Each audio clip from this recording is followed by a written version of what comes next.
Hello everyone, I'm Dr. Devani and you are watching Epistasis. So this is the part 2 of this chapter number 15 of CBSE class 11 biology syllabus, and in the reduced or revised syllabus for this session only plant growth regulators are there in the syllabus, and in the part 1 we have already discussed about the introduction and their discoveries and auxins. So in this part we will continue from gibberellic acid, right? So without wasting much time, just get into the video, and if you don't if you miss the first part of this discussion, then just go and see its first part. And also this is a quick revision, so you have to study it in detail from your NCERT book, right? So come to the gibberellin. So gibberellin is the second PGR or plant growth regulators or plant growth hormones, and more than 100 gibberellins reported from fungi and higher plants. So fungi में भी gibberellin रहता है, that's why it is first discovered from gibberellin fujikuri, and it higher plants में भी ये रहता है. तो almost 100 gibberellins report हो चुके हैं फिलहाल. So they are named as GA1, GA2, GA3 and goes on. But first GA3 discovered हुआ था and as gibberellic acid, and it is extensively studied by the researchers. So what are the function of gibberellic acid? Number one, it cause increase in length of the axis and is used to increase the length of grape stalks etc. So it is an example जो grape stalks के length increase करने में gibberellic acid help करता है. Mainly ये axis जो होता है plant का उसके ग्रोथ होने में, ग्रो करने में इसको ये मेनली हेल्प करता है. इसका मतलब प्लांट के लेंथ जो बढ़ेगा ये बढ़ाने में gibberellic acid बहुत हेल्प करता है. They cause fruit like apple to elongate and improve its shape. So Apple का जो फिक्स साइज होता है इसको इलोंगेट करके प्रॉपर एक शेप देने में gibberellic acid हेल्प करता है. The delay senescence. So what is senescence? It is mainly aging. Okay. So after a particular cell का एज हो जाता है, ये अपना ग्रोथ एंड सारे एक्टिविटीज करने का जो पावर होता है वो धीरे धीरे कम होता जाता है. So this process is called senescence. So gibberellic acid ये सेनेसेंस को डिले करता है. Use to speed up the malting process in brewing industry. Brewing industry में भी ये यूज होता है to speed up the malting process. Example sugar cane, यहाँ पे increase in the stem length करता है. सो इसमें काफी प्रॉफिट होगा इंडस्ट्री को. नेक्स्ट कॉनिफर्स में हैसन मैच्योरिटी पीरियड, जल्दी जल्दी मैच्योरिटी पीरियड आता है. अर्ली सीड प्रोडक्शन होता है. It also helps in bolting in beet, cabbage etcetera. So इसमें भी हेल्प होता है. So this is the main function of gibberellic acid. Now quickly come to the next PGR. It is cytokinins, and they have specific effect on cytokinesis. So that's why its name is cytokinins. So what is cytokinesis? Cell division का एक part है cytokinesis, जहां पे cytoplasm की division होती है. Okay, nuclear division is called karyokinesis and cytokinesis is the division of cytoplasm. So इसमें help करते हैं. So that means they are helping in cell division, right? So it is first discovered as kinetin. So इसका specific जो chemical है, जो cytokinins एक group of chemicals है, इसमें काइनेटिन फर्स्ट डिस्कवर्ड हुआ था from the autoclaved herring sperm DNA से. काइनेटिन फर्स्ट डिस्कवर हुआ था and does not occur naturally in plants. Plants में नेचुरली ये ग्रो नहीं होता. सो इसका एक नेचुरल सब्सटीट्यूट है with same function. So it is not a cytokinins but its function is more or less related to cytokinins and its name is zeatin, right? So ये mainly corn kernels में, coconut milk में पाया जाता है zeatin. So natural cytokinin synthesized in the regions where rapid cell division occurs. For example root apices. Okay, तो जहां पे cell division बहुत ज्यादा होता है कि actually they are helping in cytokinesis. So naturally जहां पे सेल डिवीजन ज्यादा होगा वहीं पे ये पर्टिकुलर केमिकल पाया जा सकता है, like root apices, developing shoot buds, young fruits etc. right? Again they helps in production producing new leaves. जहां पे new leaves grow हो रहा है या produce हो रहा है, क्लोरोप्लास्ट, लैटरल शूट ग्रोथ हो रहा है एंड एडवेंटिशियस शूट फॉर्मेशन हो रहा है। तो ये सारे is related to growth, growing portion of the plant.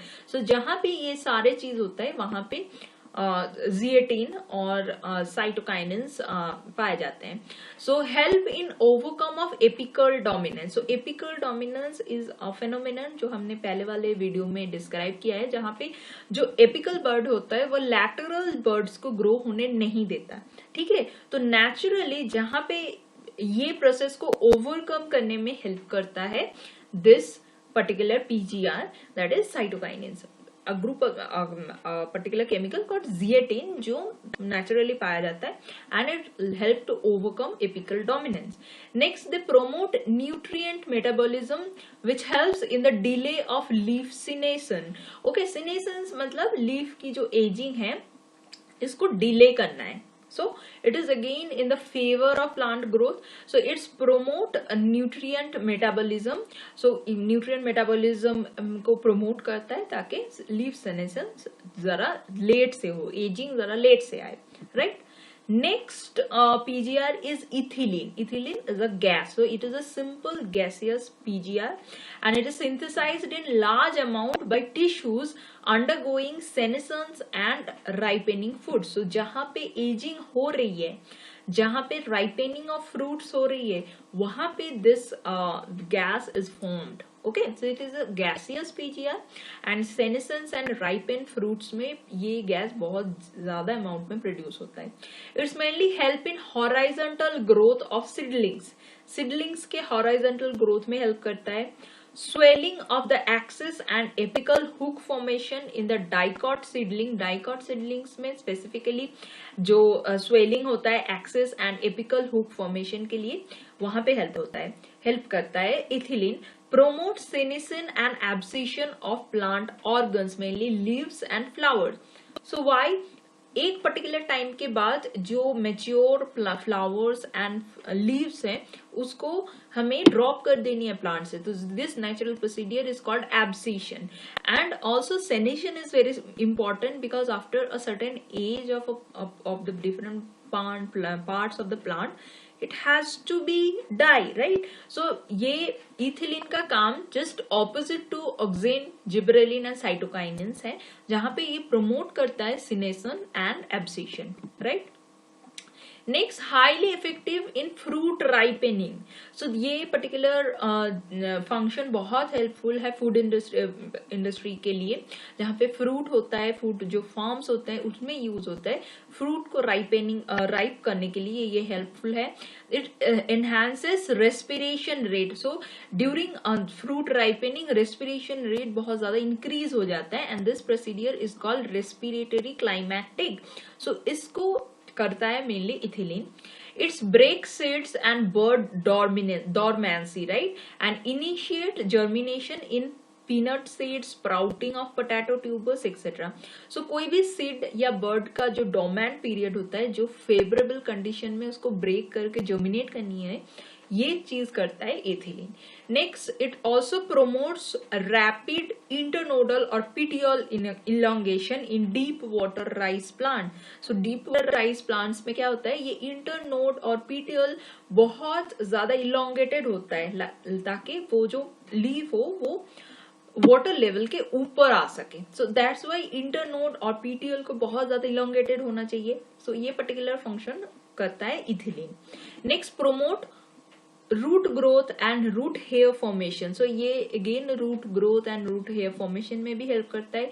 Initiate flowering and for synchronizing fruit set, like in pineapples fruit set is there, so इसको synchronize करने में help करता है ethylene. Next, it induce flowering in mango. Mango में flowering करता है. It regulates so many physiological process, thus it is one of the widely use PGR in agriculture. So ethylene सबसे ज्यादा वाइडली यूज्ड पीजीआर है because ये senescence भी में भी हेल्प करता है, डॉर्मेंसी को भी तोड़ता है, अगेन कुछ जगह में ग्रोथ में भी हेल्प करता है. So it is widely used in agriculture. Now widely use compound as a source of ethylene is ethephon. So compound जो पर्टिकुलर कंपाउंड है जिसको हम यूज करते हैं एग्रीकल्चर में, it is ethephon. And it in an aqueous solution, अगर हम ethephon का एक्वस सोल्यूशन बनाए, it readily absorbed and transported within the plants and release ethylene slowly. So धीरे धीरे अगर इथिलीन रिलीज होगा देन इसका एक्टिव जो भी इसका फंक्शन है वो धीरे धीरे एक्टिविटी शो करता रहेगा, राइट. सो इसके लिए इथिफॉन का जो एक्वस सोल्यूशन बना के स्प्रे करते हैं प्लांट्स के ऊपर, right. Now it's mainly hasten fruit ripening in tomatoes and apple, accelerate abscission in flowers and fruits like a thinning of cotton, cherry, walnut, etc. So abscission को भी help करता है and promote female flowers in cucumbers. Cucumber के जो particularly female flowers है उसको भी promote करता है, मतलब ग्रो होने में हेल्प करता है, right. So this is all about ethylene and it is the most extensively used PGR in agriculture. Last PGR is abscisic acid or ABA. So the main role in regulating abscission and dormancy, right. So abscission and dormancy में mainly help करता है abscisic acid. ये plant growth inhibitor है, right. Inhibitor of plant metabolism. So कैसे inhibit करता है? Plant metabolism को inhibit करता है. Inhibit seed germination.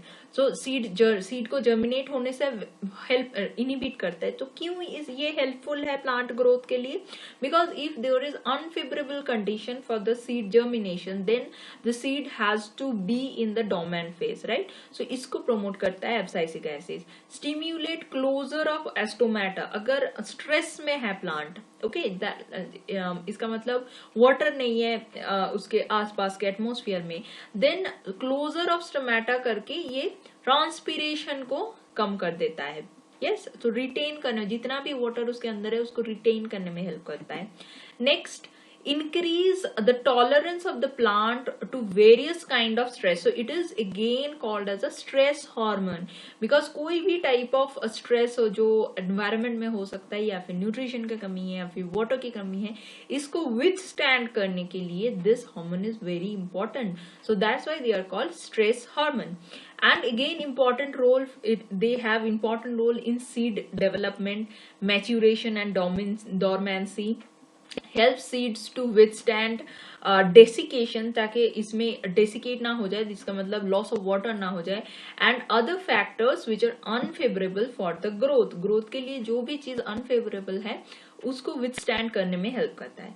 It also acts as an antagonist to gibberellic acid. So that's why all is function is just opposite to the growth promoters. So that's why their function is mainly antagonistic, that means opposite to gibberellic acid, right. And roles of PG, so that's why, so we are now complete all the 5 different type of plant growth regulators, okay. So इसमें से 2 group है plant जो हम पहले वाले video में describe कर चुके, plant growth regulators and plant growth inhibitors. Plant growth regulator का मेन काम है directly they help in the plant growth, okay, in for the increase of different parts of the plant, and they are auxin, gibberellic acid and cytokinins. Again plant growth को inhibit करता है ethylene and abscisic acid. So roles of PGR in plant growth are mainly complementary or antagonistic, okay. Why? Because complementary, that means they can complement each other. That means कभी कोई भी अगर situation हो जहाँ पे growth हम कर सकते हैं, वहां पे gibberellic acid, auxin, cytokinesis help करता है. एंड जहां पे भी कोई स्ट्रेस कंडीशन हो, जहां पे ग्रो नहीं करना है, फिलहाल बस बचे रहना है, तो विथस्टैंड करना है सिचुएशन को, तो उसमें एब्साइसिक एसिड, इथिलीन हेल्प करता है. सो दे आर कंप्लीमेंटरी और antagonistic. So that means their functions are opposite to each other. Now they can work as individualistic or synergistic way. Individualistic मतलब ये अकेले एक काम कर सकता है, या फिर इसका इफेक्ट्स 2-3 जैसे ऑक्सिन के साथ साइटोकाइनिन्स ऐड हो गए तो इनका इफेक्ट और भी बढ़ जाएगा, ग्रोथ में इफेक्ट और भी बढ़ जाएगा. सो this is called synergistic effect, right. तो एडिशन इफेक्ट होगा अगर दो डिफरेंट PGR एक साथ काम करें. So that's why they can act as individualistic hormones or can they act as a synergistic way. Okay, so now PGRs is the only one kind of intrinsic control. So कोई भी plant की growth बस this molecules के ऊपर depend नहीं कर सकता. Okay, क्योंकि ये बस एक टाइप का इंट्रिंसिक कंट्रोल है जो प्लांट के अंदर रहता है. So that's why it is called intrinsic. So ये एक टाइप का इंट्रिंसिक कंट्रोल है. इसको भी छोड़ के बहुत सारे जीनोमिक कंट्रोल है. That means they are controlled by the genes of the plants, right? So it is called genomic control. And बहुत सारे extrinsic control है. Extrinsic that means outside of the plant body like temperature or light. So ये सारे extrinsic control है जो plant growth को regulate करता है. So these plant growth hormones are only one type of intrinsic control, right? So फिलहाल this chapter plant growth and development से बस plant growth regulators ही आप लोगों के reduced syllabus में है. तो हम लोग इस चैप्टर से रिलेटेड क्वेश्चंस अभी नहीं करेंगे. फिलहाल ये उन बच्चों के लिए है जो उनकी एनुअल एग्जाम की तैयारी कर रहे हैं क्लास 11 के. एंड इसके बाद नीट में पूरा सिलेबस अब तक है, पूरा सिलेबस ही उनके कम्पिटिटिव एग्जाम्स में आएंगे. सो दैट्स वाई हम इसके जो भी बाकी पोर्शंस है उसको कंप्लीट करने के बाद इनके जो प्रीवियस 32 इयर्स में नीट से क्वेश्चन आए उसको सॉल्व करेंगे. So if you like my video please do subscribe to Epistasis and till then take care and bye bye.